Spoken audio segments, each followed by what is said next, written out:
Assalamualaikum warahmatullahi wabarakatuh. Perkenalkan, nama saya Solikin, NPM 1812532, mahasiswa dari IAIN Metro Lampung dari Prodi Pendidikan Matematika. Di sini saya akan sedikit membahas dari mata kuliah pengelolaan pendidikan, yaitu tentang wawasan dasar pengelolaan pendidikan. Di sini yang kita bahas tentunya tentang kaitan pengelolaan dasar yang ada dalam pendidikan. Yang pertama yaitu bidang garapan pengelolaan pendidikan, atau bisa disebut juga pengelolaan operatif. Pengertian bidang garapan. Apa sih pengelolaan operatif itu? Pengelolaan operatif meliputi unit-unit kegiatan dalam sebuah organisasi yang diantaranya terdiri dari pengelolaan kesiswaan, pengelolaan pengajaran, pengelolaan personil, pengelolaan persurat dan perarsipan, pengelolaan keuangan, pengelolaan kelengkapan, serta pengelolaan hubungan masyarakat. Di sini pengelolaan operatif yaitu pengelolaan yang ada di dalam ruang lingkup suatu lembaga pendidikan. Dan di sini harus kita pelajari satu-satu, karena di sini adalah pentingnya kita mengetahui pengelolaan dasar dalam suatu pendidikan.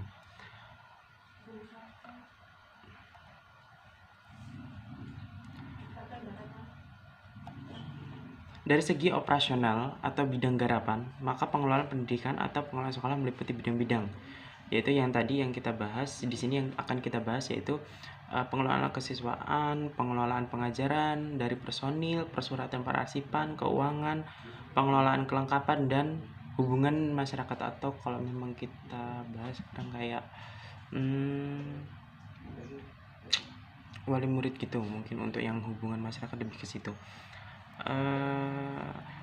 Pengelolaan kesiswaan, kita bahas dulu yang pengelolaan kesiswaan. Di sini ada 3 masalah utama yang perlu kita perhatikan dalam bidang kesiswaan, yaitu masalah penerimaan mahasiswa baru, masalah kemajuan belajar dan evaluasi belajar, dan masalah bimbingan. Untuk masalah pertama, setiap tahun dibentuk panitia penerimaan mahasiswa baru, atau sekarang disebut penerimaan mahasiswa PPDB kalau ada. Panitia ini diserahi tugas untuk memanajemen atau menganalisa seluruh kegiatan penerimaan kesiswaan baru. Setelah itu setelah kita membahas tentang pengelolaan kesiswaan, berikutnya yaitu tentang pengelolaan pengajaran atau kurikulum. Pimpinan sekolah atau kepala sekolah harus sadar bahwa kurikulum yang ada perlu dipahami benar-benar oleh guru, sehingga mereka dapat menjabarkannya secara lebih luas dan dapat mengembangkan secara kreatif. Kurikulum ini perlu dijabarkan dalam kegiatan pelajaran di sekolah, seperti perencanaan kegiatan pelajaran, pembuatan kalender pendidikan, penjadwalan itu sangat penting, program pengajaran catur bulan atau semester, atau bisa dikatakan sekarang ujian tengah semester, ujian akhir semester, sehingga persiapan mengajar serta evaluasinya itu jelas gitu.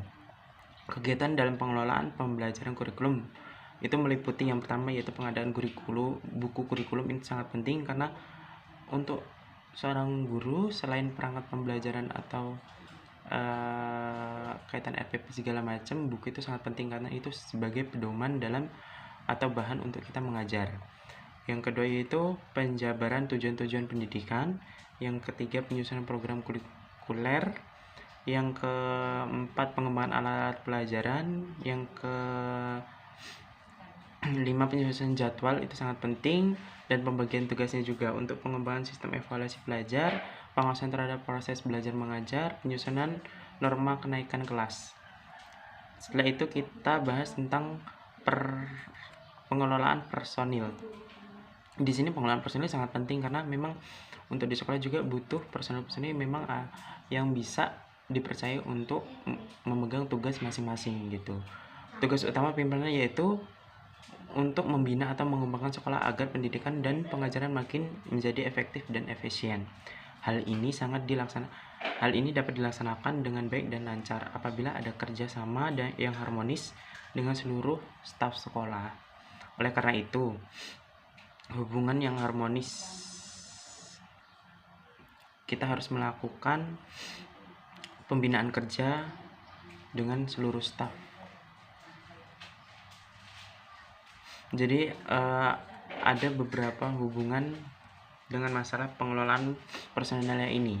Ada beberapa tugas yang perlu dilaksanakan oleh pimpinan, yaitu yang pertama itu perencanaan kebutuhan. Di sini sangat penting, bisa dikatakan perencanaan kebutuhan ini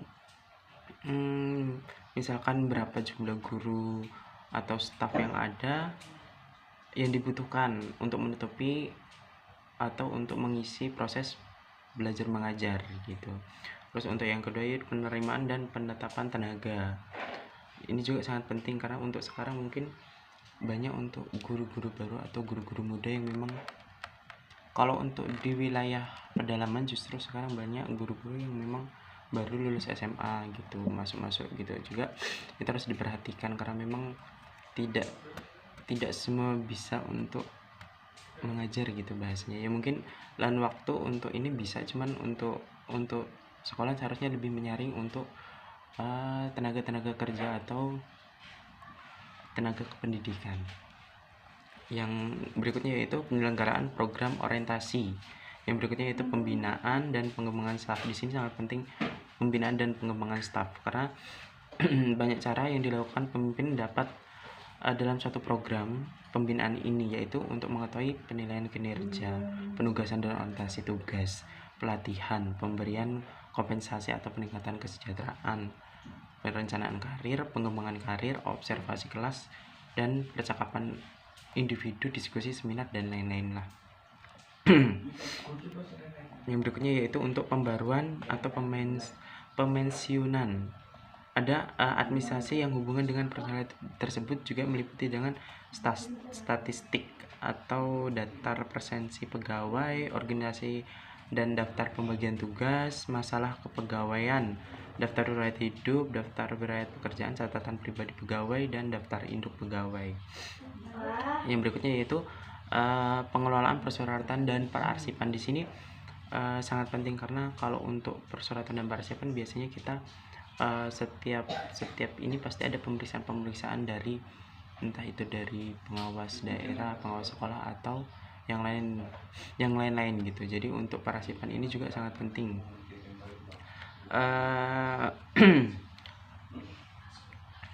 Pengelolaan persyaratan dan persiapan yaitu meliputi koordinasi atau surat menyurat yang memang surat-surat penting itu memang dibutuhkan apabila nanti ada pemeriksaan atau apapun. Itu sangat penting, dan itu bukan kaitan hanya di dunia pendidikan, bahkan dimanapun pasti untuk pengarsipan segala macam ini sangat penting. Laporan bulanan atau tahunan, daftar statistik, grafik, dan lain-lain gitu. Yang berikutnya itu pengelolaan keuangan. Masalah keuangan ini sangat penting untuk dibahas karena di sini adalah masalah yang paling peka atau masalah sensitif. Karena untuk uang itu bisa dikatakan kita tidak boleh teledor gitu. Oleh karena itu dalam mengelola bidang ini pimpinan sekolah harus berhati-hati, jujur dan terbuka agar tidak timbul kecurigaan baik dari staf maupun dari masyarakat. Banyak keperluan sekolah yang harus dibiayai. Semakin banyak program yang direncanakan, berarti semakin banyak juga keuangan atau pembiayaan yang akan dikeluarkan. Ada beberapa sumber dana yang biasanya dijadikan pemasukan atau memang sumber dana yang diperoleh gitu. Yang pertama mungkin dari orang tua atau wali murid, masyarakat, pemerintah, yayasan, dan para dewan dan segala macam dan lain-lain lah. Untuk sumber ini hanya bersedia memberi sumbangan apabila nampak pada mereka ada program-program yang jelas, penggunaan yang efektif, dan bertanggungjawaban yang baik. Orang tua dan masyarakat adalah sumber dana yang sangat penting. Oleh karena itu hendaknya sekolah terbuka atau kontrol masyarakat. Maksudnya di sini yaitu lebih fleksibel. Mungkin ya memang tapi tetap ada pembahasan atau pembicaraan antara pihak sekolah dengan masyarakat atau wali murid gitu. Jadi tidak ada bahasa-bahasa yang memang mengatakan kalau memang uang itu diselewengkan atau segala macam gitu. Manajemen yang berhubungan dengan keuangan antara lain yaitu buku kas, buku tabularis, daftar gaji, dan daftar honorarium atau kita sebut honor, yaitu surat pertanggungjawaban, yaitu SPJ. SPJ adalah surat pertanggungjawaban yang memang di situ menerangkan bahwa pertanggungjawaban uang itu untuk apa dilarikan kemana gitu. Yang berikutnya itu pengelolaan perlengkapan. Perlengkapan atau peralatan sekolah juga merupakan faktor yang sangat penting dalam peningkatan efisiensi dalam mengajar. Guru tidak mungkin dapat mengajar tanpa adanya ruangan, tanpa adanya fasilitas, perlengkapan gitu. Karena dengan fasilitas yang lengkap, proses belajar mengajar ini lebih mudah. Karena untuk perlengkapan ini sangat mendukung dalam proses mengajar, proses belajar mengajar. Apalagi mungkin kalau di era dulu tanpa adanya perlengkapan yang lengkap masih mudah gitu. Tapi cuman untuk seiringnya berjalannya waktu, berjalannya zaman, perlengkapan itu sangat penting karena memang guru di sini bukan hanya dituntut untuk mengajar tapi juga bisa mengikuti zaman. Dalam hal ini tidak boleh dilupakan oleh pemimpin sekolah ialah usaha-usaha pengadaan dana antara lain itu untuk keperluan penambahan ruang kelas, rehabilitasi bagian-bagian yang rusak, perbaikan perlengkapan dan peralatan, penambahan perlengkapan dan peralatan, memodifikasikan perlengkapan dan peralatan. Manajemen yang berhubungan dengan pemeliharaan gedung dan peralatan antara lain yaitu buku laporan tahunan, buku inventaris, buku penerimaan alat-alat dan perlengkapan. Buku inventaris ini mungkin kayak apa aja yang memang sudah kita dapat atau memang keluar masuknya barang gitu. Untuk penerimaan alat-alat dan perlengkapan mungkin tidak semua sekolahan menerima alat-alat atau perlengkapan gitu, cuman kadang ada dari pemerintah yang memang, tapi dengan proses tetap kita harus melakukan proses pengajuan segala macam. Di situ ada kayak memang kadang ada yang memang dapat bantuan gedung, lab segala macam, peralatan olahraga segala macam itu. Disinilah kegunaan buku alat-alat perlengkapan gitu. Terus untuk yang terakhir, pengelolaan hubungan masyarakat. Program sekolahnya dapat berjalan dengan lancar apabila mendapat dukungan masyarakat. Oleh karena itu, pimpinan sekolah atau kepala sekolah ini perlu terus-menerus membina hubungan yang baik antara sekolah dengan masyarakat. Sekolah perlu banyak memberikan informasi kepada masyarakat tentang program-program dan problem atau masalah-masalah yang dihadapi di dalam sekolah, agar masyarakat mengetahui dan memahami masalah-masalah yang dihadapi di sekolah. Dari pemahaman atau pengertian ini dapat dihadapkan adanya umpan balik yang sangat berguna bagi pengembangan program sekolah lebih lanjut. Di sini manajemen yang berhubungan dengan humas atau bisa dikatakan yaitu humas antara lain yaitu untuk buku catatan kunjungan orang tua atau buku tamu, buku agenda, buku ekspedisi, daftar orang tua atau siswa, daftar pengusahaan industri yang terkait ini adalah yang memang di dalam ruang lingkup sekolah. Kadang ada yang sekolah-sekolah di sekitar perusahaan gitu. Itu juga sangat penting. Pendekatan dalam selanjutnya untuk yang terakhir yaitu pendekatan dalam pengelolaan pendidikan. Sebagai bahan yang mempelajari manajemen sekolah, secara sederhana saya kemukakan pendapat manajemen pendidikan sebagai berikut, yaitu yang pertama, manajemen adalah kerjasama orang-orang.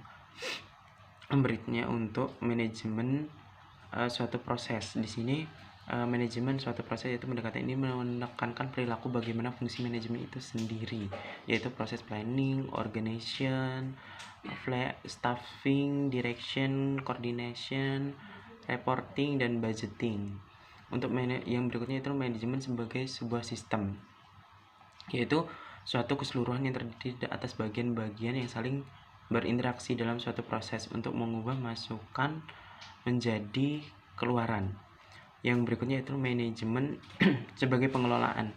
Di sini akan terlihat adanya pengaturan atau pengelolaan sumber daya yang memiliki dalam sekolah atau sumber daya yang harus ada untuk mencapai tujuan yang telah ditetapkan. Yang terakhir yaitu kepemimpinan. Dari pendekatan kepemimpinan, manajemen dipengaruhi oleh pemimpin. Pemimpin bisa kepala sekolah, bisa guru, bisa KTU, di mana seorang pemimpin bisa mempengaruhi orang-orang untuk mencapai tujuan. Di sini seorang pemimpin harus mampu berkomunikasi secara verbal atau nonverbal, serta mengambil keputusan dan pelaksanaan keputusan.